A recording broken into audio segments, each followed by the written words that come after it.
Hello and a warm welcome to the Feed ZW. My name is Lynette Manzini. A warm welcome to yet another edition of Green Spaces, where we talk all things climate change. In today's conversation, we are continuing with the just energy transition, and helping me to discuss the issue around citizens' engagement in just energy transition is none other than Briggs Bomba, the programs director from Trust Africa. Welcome to the program. Wonderful to be speaking to you, Lynette. Same here. The alternative mining endeavor, was focusing on the just energy transition. Before we get into citizens' engagement, just recap, what is the just energy transition? So when we speak of just energy transition, we are talking about a movement from high carbon energy sources to low carbon and eventually no carbon energy sources, and doing that movement in a manner that takes into account the socio-economic impacts, particularly on communities, on the workers that are involved in current industries, and in a manner that leaves society in a more just order, so to speak. So in short, I'll put it like that. Okay. And what are some of these issues around socio-economic issues that maybe we need to be on the lookout for? Because in Zimbabwe, we use a lot of coal, but what are some of the issues that maybe we should be on the lookout for from the get-go? So from Trust Africa, our belief is that those who are most affected by development issues should also be at the center of solving those development challenges. So when you look at the current high carbon energy industry, it's employing thousands of workers. It has thousands of communities that derive their sources of livelihood from those current industries. So if you are talking of shutting down a coal mine, for example, it simply means that you are going to wake up with thousands of workers on the street. You are going to wake up with families that are on the street that do not necessarily have a source of a livelihood. So when we talk of a just energy transition, we are now saying, how do you take into account the interests of the workers that are involved in these industries, the families that are involved, the communities that are involved, so that at the end of the day, we leave them in a better situation. We don't leave them worse off. So it involves things like job retraining, for example. It involves investments in alternative industries around the same communities so that people do not become destitute, they do not become desperate. But we also prefer to look at it at a much deeper level. There's a lot of work that is being done out there by very high-end, elite, mostly accounting firms who are doing these calculations to tell you that for a just energy transition, we need $100 billion in financing, for example. Our concern is that most of that work is being done as desktop type of research. It's some econometrics and actuarial permutations that are being worked out in nice conference rooms and air-conditioned offices. There's very little that is happening in terms of engaging communities. So these numbers are popping up, and we just see them, and then they become what guides government policy, what guides multilateral policy, what guides the whole process towards the transition. So what we are saying is communities must be consulted, and they must be involved at every stage of the process. From the very beginning to estimate this social economic impact that we are talking about, you must have communities involved. You can't really work those figures out from London or New York or somewhere else that is outside of thorough engagement with the communities that will be most affected. They say that, when you're rolling out these development projects, it's important to engage communities, like you say, so that there's an appreciation and also acceptability of this transition. Do communities have a choice in this case? Because the world is moving towards, newer energy. Renewable energy. Do the communities have a choice? Certainly.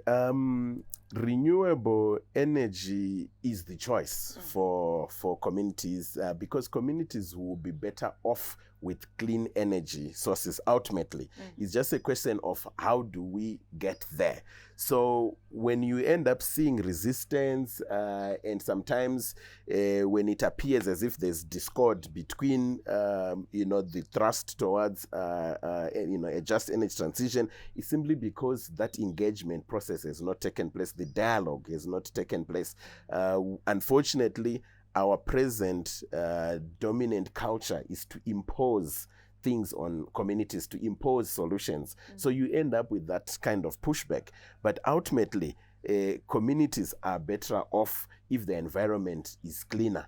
It's got benefits in terms of health, but also we know that green energy solutions can also create jobs. They can also sustain livelihoods. So there's a way that we need to have an all-inclusive conversation that brings communities along. But it's not an easy thing to do, because our governments are used to command formulas. So they are used to imposing, solutions, imposing development, so to speak, on communities. And what we are actually saying is that we need to learn effective ways of engaging communities, because we are also talking of communities participating in an empowered manner, where they really understand what their interest in this situation is, and they can speak to their needs, and they can be at the center of shaping what then becomes the policies and the solutions that are adopted. In case you're just joining us, you are tuned into Green Spaces here on the Feed ZW. My name is Lynette Manzini, and we are discussing the issue of citizens' engagement in the just energy transition. And helping me to discuss this topic is Briggs Bomba, the Programs Director of Trust Africa. You spoke about empowerment. Who then empowers these communities? And as you were speaking, I was thinking, how do you engage the whole country to say, okay, we want to shift to renewable energy, because the issue around education, one, is important. How do you then engage each and every individual? It's a very good question. And the train is in motion already. I was just seeing a report that says in 10 years' time, the whole of the European Union will no longer be allowing a sale of hydrocarbon-based cars. You can only buy a car that is electric in 10 years' time, pretty much by 2035.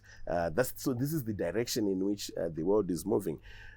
Our sense is that communities, for us to be able to work on issues that affect us collectively, communities need to already have mechanisms of collaborating with each other, mechanisms that moves us from individual responses and create space for communities to be engaging, to understand the issues that are at hand, so that at the end of the day, you have a framework that enables collective citizen participation. So ourselves as Trust Africa and a lot of other people that are in the space from a civic side of the equation, we're investing a lot in creating these platforms where citizens are able to meet regularly, discuss the key issues of concern in their community. And now it's this issue of the just energy transition.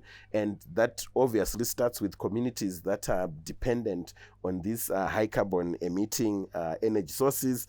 So creating those frameworks where communities are able to meet regularly, discuss the issues that are at hand, prioritize those issues. What we are seeing is that if you invest in creating, so give you a very practical example. You go into a community. If a community is not organized, you can spend a whole year without even talking to your neighbor. Things can be happening and you all be investing in very individual solutions. You dig a borehole if there's no water, you build a taller fence if it's a security problem, very individual solutions. But what we are investing in is to create a mechanism that says every Sunday, let's go and gather under this tree, or let's go and gather at the community space and let's have a conversation about this big issue that is before us. And we are also investing in supporting communities with participatory approaches, so that when communities meet, you are meeting in a way that enables every voice to come out, every voice to feel that they matter, whether they are young, whether it's a woman, it's a man. We are creating mechanisms for participation that enables every voice to really speak out and contribute to what is happening. And then beyond that, it's really a matter of investing in community organizing in these different spaces, so that when these issues come, when the government comes next time, when industry comes next time, the community itself is organized enough and clear enough about the issues so that they can make a very effective contribution into the just energy transition conversation. So collaboration, social cohesion, and working together is very important. Meeting regularly, like you highlight. I want to circle back to the issue you spoke about, all these accounting firms saying we need about 100 billion to actually transition. That's the amount of money that we need to transition. But when you look at countries like Zimbabwe that are already settled with unemployment, currency volatility, the economic situation, as a citizens, at what stage, are they involved in the money matrix, of all this? Because it's very important. At the end of the day, if government is going to borrow, it's going to affect them and future generations. It's very important. So I think it's important for us to know that this is a global conversation. And the reality is that Africa to date emits the least and at the same time is the most affected. The greatest damage that has been done in terms of the climate change challenges we are dealing with now has come from mostly the global north, where fossil fuel based industries are most advanced and most developed. So part of what we are saying is that the global north has a responsibility to contribute towards the financing of this transition on the continent. So when you talk of a just transition, it's not just about what happens locally, it's also what happens at a global level. There's a global responsibility for countries that have benefited the most in terms of developing their infrastructure, their industries, their cities and everything from fossil fuel industries. They have a huge responsibility to contribute towards the transition that must happen now. So we are actually opposed to a just transition that is based on loans. Because as you rightly pointed out, if Zimbabwe is to borrow $100 billion today, that's going to have very serious macroeconomic negative impacts in the long run. And again, it will not be a just situation. So we really need to look at the question of financing for the transition, and in our view, that financing must come in the form of grants. It must come in the form of reparations, in a sense. It must come in the form of compensation for the pollution that has already happened at a global level, and the impact that is being experienced by communities here on the continent. Unfortunately, we've run out of time, but your final words to the viewers about being part of this transition and also engagement and collaboration. My final words would be that whatever the issue we are dealing with, community is the answer. So let's make sure that we are part of the collective conversation in our communities. We are part of organizing our communities so that we have a collective voice. We are part of building citizen power on the ground so that we are able to impact this just energy transition conversation in a manner that pushes us towards a more just society. Thank you very much for spending time with us today, and I hope that we can have a conversation in the future. But before we go, I just want to, commend you for this recycling. I mean, the issue around climate change, for us to reduce the greenhouse gas emissions, we talk of recycling, reusing, and I can see these irons, water pumps, and shock absorbers. Thank you for noticing that. It's upcycling, actually. We are taking it to another level, elevating it to another level. Yes, thank you very much. So there you have it, viewers. That was Briggs Bomba, and he was breaking down the issues for us, telling us why it's important to participate. So there's no development without citizens and community engagement. So thank you very much for joining us. Until next time, my name is Lynette Manzini. Goodbye.